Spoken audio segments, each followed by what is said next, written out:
Before we pray, pause for a moment, because transformation never starts with noise. It starts with awareness. Right now, don't rush. Don't scroll. Don't multitask. Lean in. God is not searching for a perfect heart. He's not looking for flawless people with spotless records. He's looking for one thing: a willing heart. A heart that says, God, I don't have it all together, but I'm all in. A willing heart doesn't need to be dragged, pressured, or forced. It moves because it chooses to move, not out of fear, but out of love. And here's the truth most people avoid. Your destiny doesn't rise or fall on your circumstances. It rises or falls on the condition of your heart. Your heart is crowded. Dreams, deadlines, regrets, ambitions, distractions. So let me ask you a real question, not a religious one. How much room does God actually have in your heart right now?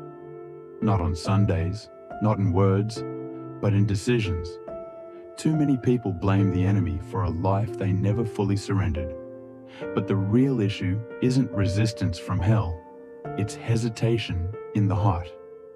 Proverbs 4:23 says, above all else, guard your heart, for everything you do flows from it.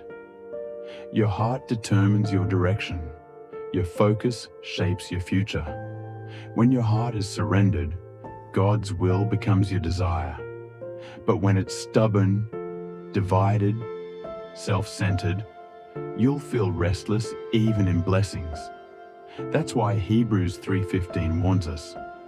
Today, if you hear his voice, do not harden your heart.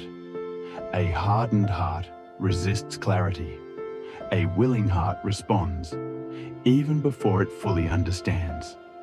You cannot grow in an area you refuse to pursue. You cannot experience God's fullness while holding parts of yourself back.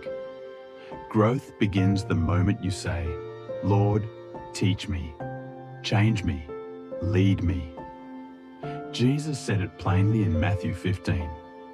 These people honor me with their lips, but their hearts are far from me. You can say the right words, pray powerful prayers, and still live untouched. God is not impressed by performance. He responds to surrender. Look at David. He wasn't perfect, but he was available. He failed and came back. He sinned and repented.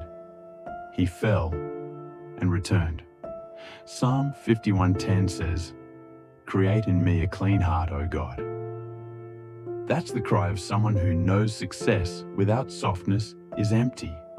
God can do extraordinary things through an ordinary heart that is willing. Philippians 2:13 reminds us, it is God who works in you to will and to act according to his purpose. God supplies the power, but he waits for your yes. He will never force himself on a closed heart, but he will flood an open one. So let me ask you, honestly, is your heart soft or guarded? Open or exhausted? Willing or resistant? Because one willing decision can change everything. God promised in Ezekiel 36:26, I will give you a new heart and put a new spirit within you.